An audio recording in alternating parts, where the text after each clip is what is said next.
जंगल में टुनटुनी चिड़िया अपने पति बंटी कबूतर के साथ रहती थी। गर्मी के दिन शुरू हो गए थे। एक दिन टुनटुनी चिड़िया 2 अंडे देती है। दोनों पति पत्नी अंडे की बहुत ही सावधानी से देख रेख कर रहे थे।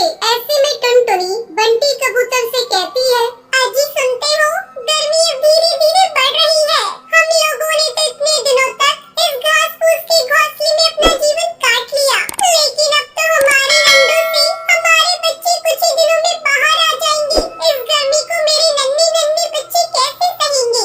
बच्चों को गर्मी न सताए, इसके लिए हमें अभी से कुछ उपाय करने होंगे। तुम ठीक कह रही हो, इस बार गर्मी कुछ ज्यादा ही पड़ रही है, लेकिन कुछ समझ नहीं आ रहा है इस गर्मी से बचने के लिए क्या करूं। खैर तुम चिंता मत करो, मैं कुछ न कुछ उपाय करता हूं। तुम भी सोचो, शायद हम दोनों के दिमाग में कुछ न कुछ आइडिया मिल जाए। इस तरह दोनों अपने बच्चे को लेकर परेशान थे। वो अपने बच्चे को जरा भी तकलीफ होने देना नहीं चाहते थे। ऐसे ही कुछ दिन गुजर जाते हैं और एक दिन टुनटुनी के बच्चे अंडे से बाहर आ जाते हैं। टुनटुनी अपने प्यारे प्यारे बच्चों को देखकर बहुत खुश हो रही थी। देखो जी, अपने बच्चे कितने प्यारे हैं, किसी की नजर ना लगे। इतना कहकर टुनटुनी अपने बच्चों को प्यार करने लगती है। एक दिन जब बंटी कबूतर भोजन की तलाश में जा रहा था, तभी उसे एक तालाब दिखाई देता है। अरे वाह, कितनी ठंडी ठंडी हवा चल रही है। गर्मी का तो नामो निशान नहीं है। मैं आज ही टुनटुनी को जाकर ये बात बताऊंगा, फिर हम लोग यही अपना घोंसला बनाकर अपने बच्चों के साथ रहेंगे। ये सोचकर बंटी कबूतर बहुत ही खुश हो रहा था और खुशी खुशी घर आकर ये बात टुनटुनी को बताता है। उसकी बातें सुनकर टुनटुनी भी खुश हो जाती है। ठीक है जी, मैं कल ही आपके साथ उस जगह को देखने जाऊंगी। अगले दिन टुनटुनी चिड़िया बंटी कबूतर के साथ उस तालाब पर जाती है। वो इधर उधर देखती है। आपने बिल्कुल ठीक कहा था जी, यहाँ पर तो बहुत ही ठंडक है। तभी टुनटुनी की नजर तालाब के पास पड़ी मिट्टी पर जाती है। वो खुशी से चिल्लाकर कहती है, इधर देखो जी, यहाँ कितनी सारी मिट्टी पड़ी है। तुम्हें पता है मिट्टी का घर कितना ठंडक देता है? गर्मी में हम इसी मिट्टी से अपना मटका घर बनाएंगे।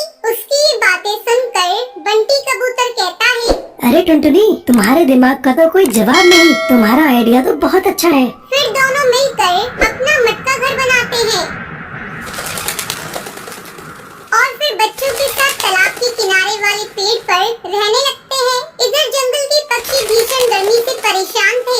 एक दिन कालू कौवा तालाब पर पानी पीने जाता है। अरे ये क्या, यहाँ टुनटुनी चिड़िया तो मटका घर बनाकर आराम से रह रही है। वो टुनटुनी चिड़िया के मटके घर के पास जाकर आवाज लगाता है, टुनटुनी बहन, अरे ओ टुनटुनी बहन, तुम तो बहुत ही चालाक निकली। तुम यहाँ तालाब के किनारे मटका घर बनाकर रह रही और मैं वहाँ गर्मी से जल रहा हूँ। तुमने हम पक्षियों के साथ अच्छा नहीं किया। तुम मेरे लिए भी एक ऐसा ही मटका घर बना कर दो। अगर तुमने ऐसा नहीं किया तो मैं तुम्हारा मटका घर तोड़ दूंगा। कालू भैया, ये तुम कैसी बातें कर रहे हो? अगर तुम्हें भी यहाँ रहना है तो तुम भी अपना मटका घर बनाकर रहो। तुम्हें किसने रोका है? तुम्हें तो पता है मेरे छोटे छोटे बच्चे हैं। मेरे पास इतना समय नहीं है मैं तुम्हारे लिए मटका घर बना कर दूं।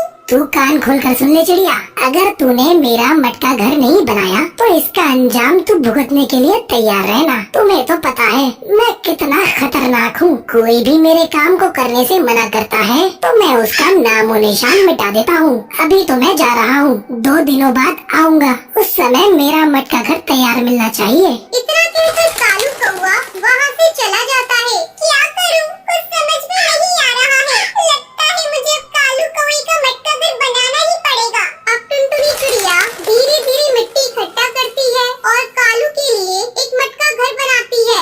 2 दिन बाद कालू कौवा फिर से आता है। क्यों रे टुनटुनी, तूने मेरा मटका घर बना दिया? हाँ कालू भैया, वो देखो मैंने तुम्हारा मटका घर बना दिया है। कालू कौवा अपने मटके घर में जाकर बहुत खुश हो जाता है। आहा, इस मटके घर में तो बहुत ही ठंडक है। अब तो मुझे भी गर्मी नहीं लगेगी। अगर मैंने इस चिड़िया को इतना डराया नहीं होता तो ये मेरा मटका घर बनाकर नहीं देती। इस